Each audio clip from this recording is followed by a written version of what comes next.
आज वक्ताओं में हमारे साथ श्री दीपक शर्मा जी हैं, जो कि अखिल भारतीय पर्यावरण गतिविधि प्रमुख स्वदेशी जागरण मंच।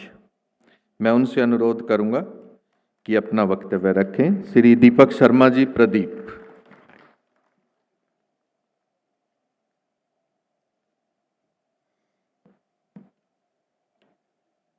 नमस्कार आदरणीय मंच,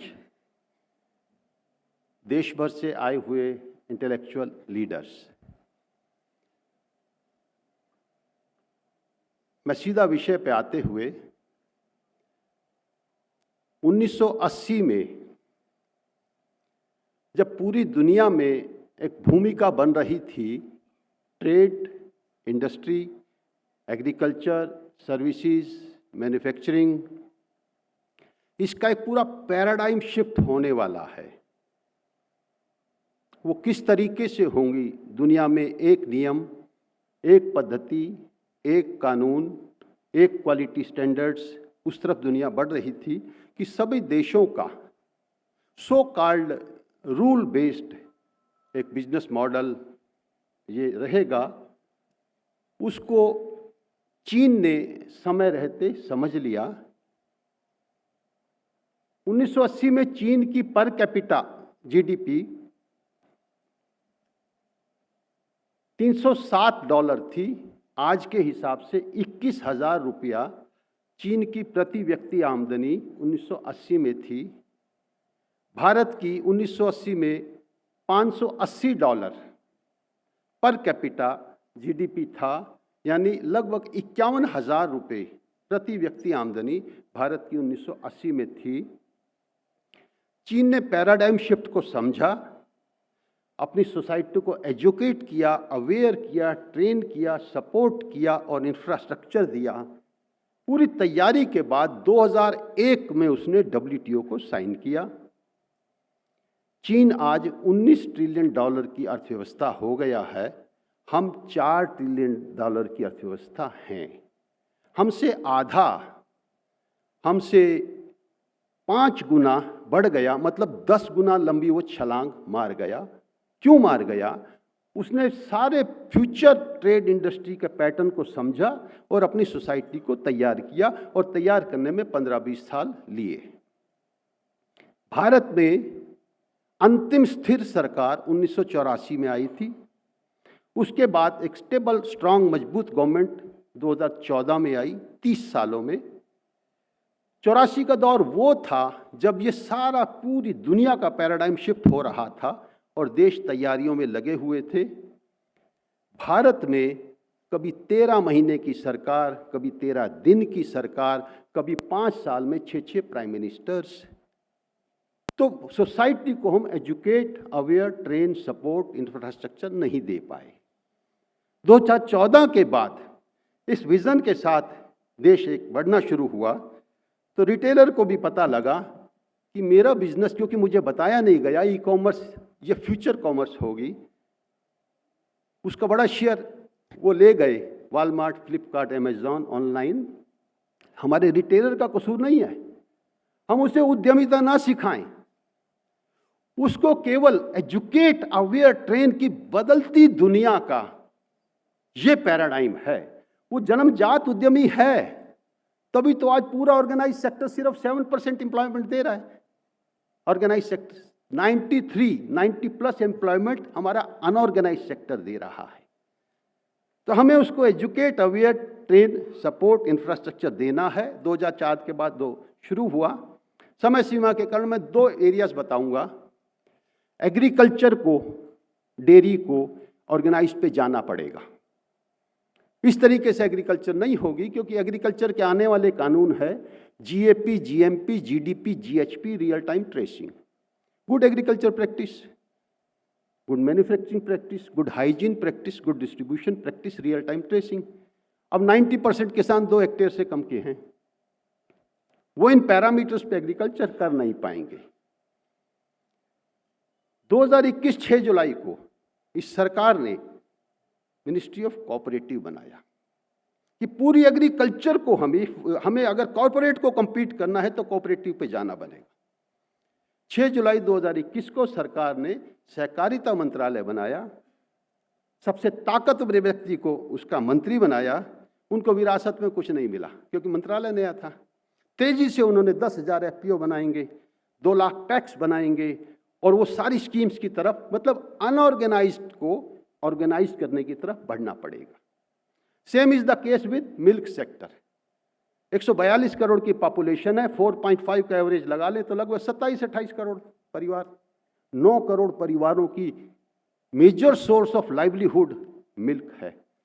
और सोशियो इकोनॉमिक कास्ट सेंसस कहता है कि गांवों में एक बड़ी पॉपुलेशन लैंडलेस है, तो मिल्क पर वो लैंडलेस पॉपुलेशन डिपेंडेंट है, उसमें भी अधिकांश महिलाएं हैं।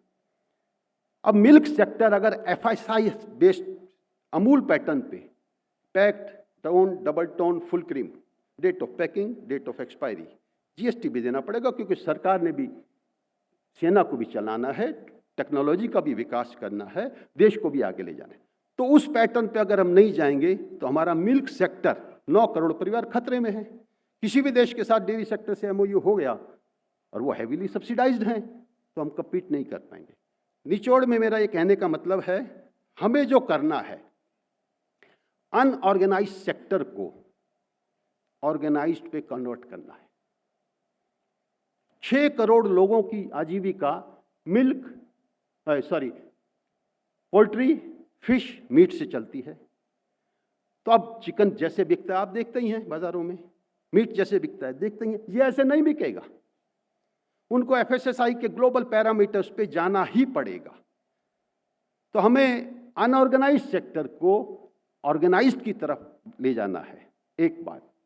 और दूसरा, उनको एजुकेट, अवेयर, ट्रेन करके जो ग्लोबल पैरामीटर्स हैं, क्योंकि मुंह में डालने वाली कोई चीज़, ग्राहक अब इतना जागरूक हो गया है टेक्नोलॉजी से, उसको वो सब लिखित में चाहिए, वो सर्टिफाइड चाहिए। अगर हम ऐसा कर पाते हैं, अनऑर्गेनाइज्ड से ऑर्गेनाइज्ड, और ग्लोबल पैरामीटर्स, अगर वो खाने पीने की चीज़ें हैं तो FSSAI के नॉर्म्स पर, मैन्युफैक्चरिंग है तो BIS के नॉर्म्स पर, सर्विसेज हैं तो रेटिंग के नॉर्म्स पर। ये अगर हम कर लेते हैं तो भारत में इतना पोटेंशियल है। ये कोई काल्पनिक आंकड़ा नहीं है। प्रधानमंत्री जी जब कहते हैं 2047 तक विकसित भारत, वो हवाई नारा नहीं है। CII ये कहता है और स्वदेशी जागरण शोध संस्थान कहता है कि वो हमारे पास सारे तत्व मौजूद हैं कि हम $40 ट्रिलियन की अर्थव्यवस्था बन सकते हैं। अतीत में देखें तो 1 जनवरी 1 से लेकर 31 दिसंबर 1750 तक एंगस मैडिसन कहते हैं, वो डॉक्यूमेंटेड है, सपोर्टेड बाय लॉजिकल फैक्ट्स है, इकोनॉमिक डेटा है, और वर्ल्ड में वो एक्सेप्टेड है कि भारत 1750 साल तक भारत ने ऐसा करके दिखाया है। दुनिया की लगातार 1750 साल लगातार, अभी नहीं कैपिटलिस्ट मॉडल की तरह 10 साल में रिसेशन आ गया, 15 साल में रिसेशन आ गया, फिर 20-30 करोड़ लोगों को विकास की प्रक्रिया से बाहर करो, फिर उसको बैसाखी लगा के बेल आउट पैकेज दे के खड़ा करो। ऐसा नहीं था, लगातार 1750 साल विदाउट एनी रिसेशन, पर्यावरण को नष्ट किए बिना, संस्कारों को नष्ट किए बिना, सामाजिक सौहार्द सद्भाव को नष्ट किए बिना, नैतिक मूल्यों को नष्ट किए बिना हमने 24 से लेकर 35% तक की वर्ल्ड GDP को हम हिस्सेदारी रहे हैं। ये हमने करके दिखाया है। बीच का 200 साल का जो अंग्रेज आए, उन्होंने ये मॉडल नष्ट किया। जब हो गए तो हम 2% ग्लोबल GDP में रह गए। आज भी 3% से ज़्यादा नहीं है। 105 ट्रिलियन की इकोनॉमी है ग्लोबल, हम 4 ट्रिलियन पे हैं। वो भी तब जब हमने नदियों को नाला बना लिया, पर्यावरण को नष्ट कर लिया, सामाजिक सौहार्द को नष्ट कर लिया, अपने नैतिक मूल्यों को नष्ट कर लिया, तब जाकर हम पहुंच पाए हैं 4 ट्रिलियन पर। तो हमें अनऑर्गेनाइज से ऑर्गेनाइज पे जाना पड़ेगा। 29 साल से कम के, मेरा समय जब 30 सेकंड रह जाए बता देना, मेरा एक फ़ोन आ गया तो वो टाइमर बंद हो गया। 29 साल से कम के हमारे पास 75 करोड़ पॉपुलेशन है, दुनिया में किसी के पास नहीं है। और हर स्टडी कहती है जिस देश में, जिस कालखंड में सर्वाधिक युवा रहे वहां इकोनॉमिक जंप आया, क्योंकि डिमांड होती है। वो 2 फटी जीन्स भी खरीदते हैं, 4 अच्छी जीन्स भी खरीदते हैं, गॉगल्स भी खरीदते हैं, वैलेंटाइन डे पे भी खरीदते हैं। 75 करोड़ पॉपुलेशन हमारी 29 साल से कम है। लगभग 2060 तक हम दुनिया का यंगेस्ट नेशन बने रहेंगे अगर हमारी TFR 1.9 रहती है तो हमारे पास वर्ल्ड की लार्जेस्ट ग्रोइंग इकोनॉमी है, जो अगले 3 दशक का हमारे पास टाइम है। हमारे पास देश के दुनिया के सबसे ज्यादा परिवार हैं। ये ग्लोबलाइजेशन के कारण जो इंडिविजुअलिज्म की वेव चली, उसके बावजूद हमने अपने परिवारों को बचा के रखा है। वो परिवार उसका आधार है। हमारे पास दुनिया की सर्वाधिक कृषि भूमि है। चीन हमसे 3 गुना बड़ा है, अमेरिका हमसे बड़ा है, लेकिन किसी भी देश की 14-15% से ज्यादा कल्टीवेबल लैंड नहीं है। हमारी 58% कल्टीवेबल लैंड है। हम दुनिया की हाई पॉपुलेशन को ऑर्गेनिक फूड दे सकते हैं। फूड के बल पर ही हम ताकत बन सकते हैं, लेकिन वो सर्टिफाइड हो। ऑर्गेनिक सर्टिफिकेशन, खेत में किसी बच्चे ने काम नहीं किया, सर्टिफिकेशन, कितना फर्टिलाइजर डाला है, certification, soil health quality certification, पानी कितना डाला, सर्टिफिकेशन, वाटर क्वालिटी सर्टिफिकेशन। तब टेक्नोलॉजी हमको वर्ल्ड मार्केट दे देगी। कोई टेक्नोलॉजी अनाज ऑर्गेनिक नहीं उगा सकती। हमारे पास दुनिया की सबसे ज्यादा जमीन है। दुनिया में जितने क्लाइमेटिक जोन से हमारे पास हैं, दुनिया में, भारत में जितने एग्रो क्लाइमेटिक जोन हैं, दुनिया में कहीं नहीं है। बड़ी पॉपुलेशन हमारी खेती पे डिपेंडेंट है। हमारे पास ये एक नैरेटिव बन गया कि FDI के बिना देश का विकास नहीं होगा।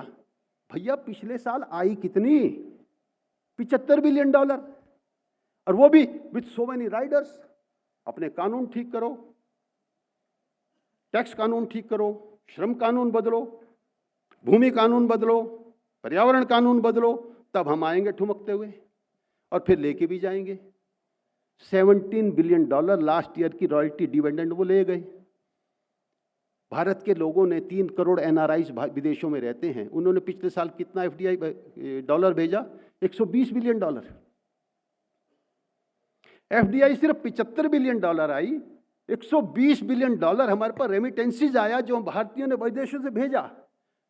स्वदेशी शोध संस्थान का अध्ययन है, माननीय सुंदरम जी के, उन्होंने ये अध्ययन किया है।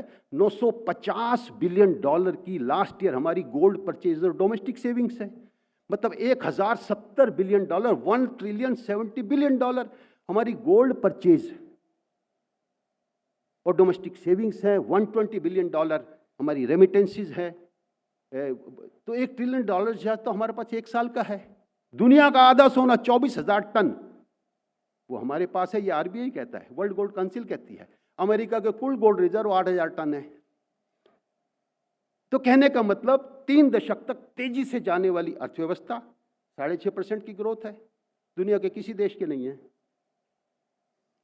1 ट्रिलियन से ज्यादा 1 साल की हमारे पास पूंजी, 29 साल से कम के 75 करोड़ युवा और दुनिया का सबसे बड़ा बाजार है। इसको ठीक से संयोजन कर लें, अगर 2 सूत्र में कहें, अनऑर्गेनाइज्ड को ऑर्गेनाइज्ड कर दें और ग्लोबल पैरामीटर्स पे हमें सब लोग चले जाएं, तो हम निश्चित रूप से 2047 तक एक दुनिया की अर्थव्यवस्था बनेंगे। लास्ट में बंधुओं, ये अपना मानवता के लिए भी ज़रूरी है, क्योंकि हमारे पास दर्शन है कि समृद्धि को पचाया कैसे जाता है। विश्व समृद्धि जिन हाथों में चली गई, उनके पास वो आध्यात्मिक अप्रोच नहीं है। इसका करें क्या? जब हम 35% में थे ग्लोबल GDP में, हमने कहा था हम आपसे विवाह करते हैं और हमारा आपका 7 जन्मों का साथ रहेगा। वो 24% पे पहुंचा अमेरिका। कहता नहीं, 7 जन्मों का साथ नहीं, 1 जन्म में 7। उनको समृद्धि पचानी नहीं आती है। हम जब 35% पे थे, हमने किसी पे हमला नहीं किया। चीन 19% पे है, कह रहा सभी देशों पे हमला करके अपनी सीमाएं विस्तार करूंगा। तो ग्लोबल प्रोस्पेरिटी को हम टेक ओवर करेंगे। मानवता के प्रति हमारी ड्यूटी है, क्योंकि विश्व को रास्ता, जब विश्व भ्रमित हुआ है, भटकाव में गया है, संघर्षों में गया है, भारत ने रास्ता दिखाया है। इस आध्यात्मिक दृष्टिकोण के साथ ग्लोबल प्रॉस्पेरिटी को हमें टेक ओवर करना है और उसके पास सारे जरूरी तत्व हमारे पास हैं। आप लोगों ने समय दिया, बहुत बहुत धन्यवाद। बहुत बहुत धन्यवाद दीपक जी।